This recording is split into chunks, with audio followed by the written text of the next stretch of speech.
ఉన్నటువంటి యేసుక్రీస్తు నామం పేరిట ఈ యొక్క మాట వింటున్న ప్రియమైనటువంటి స్నేహితులు, సహోదరులు, సహోదరులు, భారతీయులందరికీ కూడా మేము ఎంతో ప్రేమపూర్వకంగా క్రీస్తుని బట్టి మీకు శుభాకాంక్షలు తెలియజేస్తూ ఈ కొన్ని మాటలు మీకు తెలియజేస్తుంటున్నా. కొందరు ఏమనుకుంటున్నారంటే ఈ క్రైస్తవ్యము మంద కాదు, ఇది ఎక్కడి నుంచో విదేశాల నుంచి వచ్చింది, ఇది బ్రిటిష్ వాళ్ళది, ఇది మన మతం కాదు, మనం ఎందుకు నమ్ముకోవాలా, యేసుక్రీస్తు ప్రభువారు మన దేవుడు కాదు, ఆయన బ్రిటిష్ వాళ్ళ దేవుడు, మనం ఎందుకు నమ్ముకోవాలని ఇలాగా కొంతమంది ప్రచారం చేస్తూ ప్రజలను, భారతీయులను తప్పుదారి పట్టిస్తుంటున్నారు. అటువారి కొరకే నేను ఈ యొక్క కొన్ని మాటలు మీకు చెప్తుంటున్నాను. దయచేసి మీరు విని సత్యాన్ని తెలుసుకొని ఆ సత్యాన్ని అందరికీ తెలియచేయండి. దాదాపుగా 2000 సంవత్సరాల క్రిందట ప్రభునటువంటి యేసుక్రీస్తు వారు బ్రిటిష్లో జన్మించలేదు, అమెరికాలో కాదు, రోమాలో కాదు, చైనాలో కాదు, రష్యాలో కాదు, జర్మనీలో కాదు. ఆయన సాక్షాత్తు ఇప్పుడున్నటువంటి ఆసియా ఖండంలోని యెరూషలేములో దగ్గరున్న బెత్లెహేమ్ అనే గ్రామంలో ఆయన జన్మించినాడు. అనగా ఆసియా ఖండంలో ఆయన జన్మించినప్పుడు ఆయన బ్రిటిష్ వాళ్ళ దేవుడు అనడానికి ఎలాంటి ఆధారం ఉన్నది? రెండో విషయానికి వస్తే ఆయన అక్కడ జన్మించి దాదాపుగా 30 సంవత్సరాలు వారి మధ్యలో ఉండి 30 సంవత్సరాల నుంచి 3.5 సంవత్సరం వరకు వారి మధ్యలో ఏం బోధించాడో, ఏమి సూచక్రియలు చేశాడో, ఏం అద్భుత కార్యాలు చేశాడో, ఏం ఆశ్చర్యమైన కార్యాలు చేశారో అందరు కళ్ళతోనే చూస్తూ వచ్చారు. అందుకనే అవి గిట్టినటువంటి కొంతమంది యూదా జనాంగంలో శాస్త్రులు, పరిశీలు అనేటటువంటి వారు వారికి వ్యతిరేకంగా ప్రభు చెప్తున్నాడని వారి బోధలు నమ్మవద్దని చెప్పేసి వారి నుండి తప్పించే మార్గంని, పరిశుద్ధమైన మార్గము, నీతిమైన మార్గము, యథార్థమైన మార్గాన్ని గురించి ప్రభు చెప్తే కుట్ర పన్ని ఆయనను ఎట్లయినా సరే చంపించాలని సిలివేశారు. అయినా కూడా ఆయన సిలివేసినంత మాత్రాన ఆయనేమద్దు మానవుడు కాదు కదా చనిపోవడానికి. ఆయన తిరిగి లేచాడు, దేవుడని రుజువుపరుచుకున్నాడు. కాబట్టి ప్రియులారా, ఇది రెండో విషయము. యేసుక్రీస్తు ప్రభువారు బ్రిటిష్ వాళ్ళ దేవుడు కాదు, ఆయన ఇక్కడే పుట్టాడు అనే విషయాన్ని గురించి. మూడో విషయానికి వస్తే మరి కొందరు అంటున్నారు ఆయన 12 సంవత్సరాల నుంచి 30 సంవత్సరాల వరకు ఇక్కడ భారతదేశానికి వచ్చాడు, కాశ్మీర్ ప్రాంతానికి వచ్చాడు, అక్కడ కొన్ని విషయాలు ఋషుల దగ్గర నేర్చుకున్నాడు అని అంది. బైబిల్లో సువార్తలు అలాగ లేదు. ఆయన వెళ్ళి వాళ్ళ తల్లిదండ్రులకు లోబడినారంట. ఆయన తల్లిదండ్రులకు లోబడిన మాట అక్కడ రాయబడుతున్నది. వాళ్ళ తల్లిదండ్రులు ఏం పని చేస్తుండేవాళ్ళు? కార్పెంటరీ వర్క్, చెక్క పని చేస్తుంటారు. అంటే మన భాషలో చెప్పాలంటే కంసాలి లేక విశ్వబ్రాహ్మణ్స్ అంటారు. మరి ఆ వృత్తిలో ఉన్నటువంటి వారికి 30 సంవత్సరాల దాకా ఎందుకు బయటకు రాలేదు అంటే, యూదా మత ప్రకారము బయటకు వచ్చి మనము సువార్త చెప్పాలన్నా, బోధించాలన్నా, ఏదైనా చేయాలంటే 30 ఏళ్ళు ఉండాలి. దానిని లేకపోతే మైనారిటీ అంటారు కింద ఉన్నవారు. మేజర్ అంటే వాళ్ళ యొక్క సిద్ధాంత ప్రకారం 30 ఏళ్ళు ఉండాలి. అందుకొరకు 30 ఏళ్ళ వరకు ఆయన బయటికి రాకుండా యూదా మత ప్రకారమే 30 ఏళ్ళకి బయటకు వచ్చి ఆయన బోధ చేస్తూ వచ్చాడు. కాబట్టి ఇప్పుడు చెప్పండి, యేసు ప్రభువారు ఎక్కడ జన్మించాడు, ఎక్కడున్నాడు? కాశ్మీర్ వచ్చాడు ఆయన. ఆనాడు 2000 సంవత్సరాల కిందటికి ఎలాంటి వాహనాలు ఉన్నాయి? అక్కడి నుంచి ఇక్కడికి వచ్చేదానికి, ఇక్కడి నుంచి అక్కడ పోయేదాని కొరకే. కాబట్టి ఇవన్నీ కూడా కొంతమంది వారి స్వార్థం కొరకు, వారి మతం వారు నమ్ముకోవడంలో తప్పులేదు, వారి దేవుడు వాళ్ళు పూజ చేసుకోవడంలో తప్పులేదు. అది తర్వాత ఏదో వారి కర్మ ఫలాన్ని బట్టో, వారి యొక్క జీవిత విధానము ఆ దేవుడే చూసుకుంటాడు. కానీ ఇలాగ ప్రజలు నమ్మించడం అనేది మంచిది కాదు.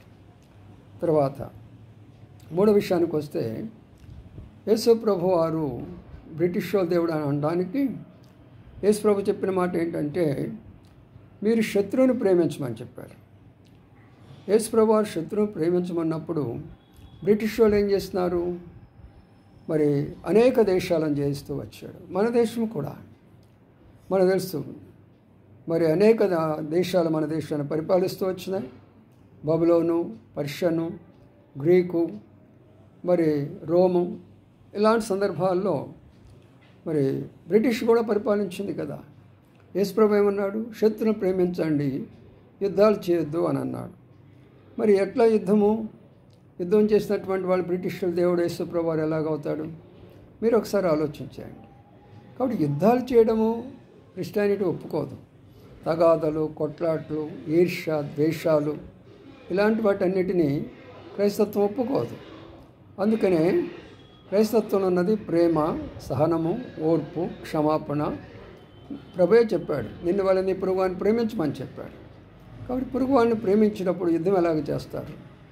కాబట్టి అది వాస్తవమైన విషయం కాదు.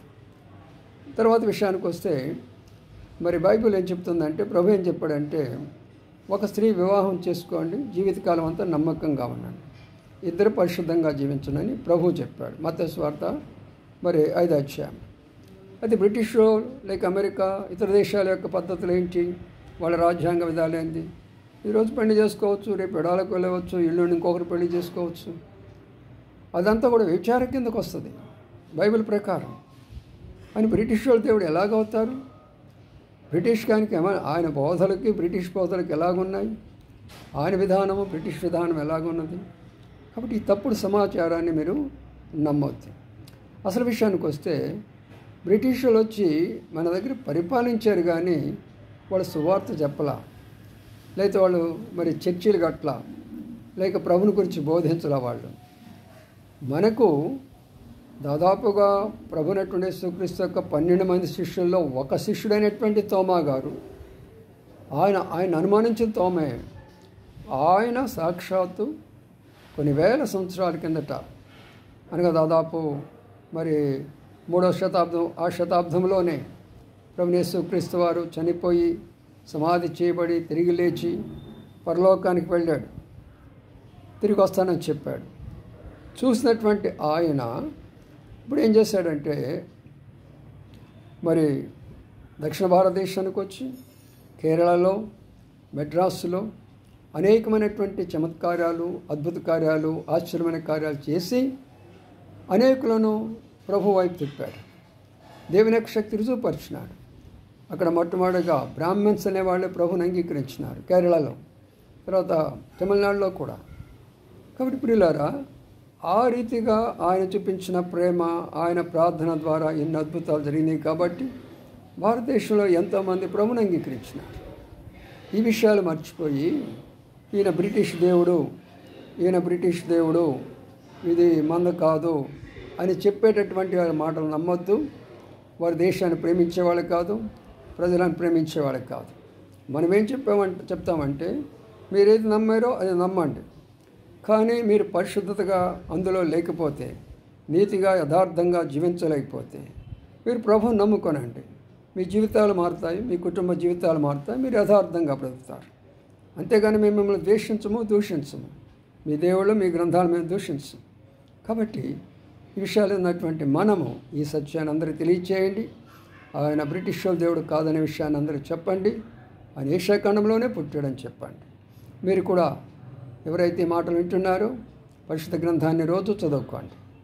మరి 1 పేతురు 2వ అధ్యాయంలో 1వ వచనంలో ఒక మాట కనపడుతుంది.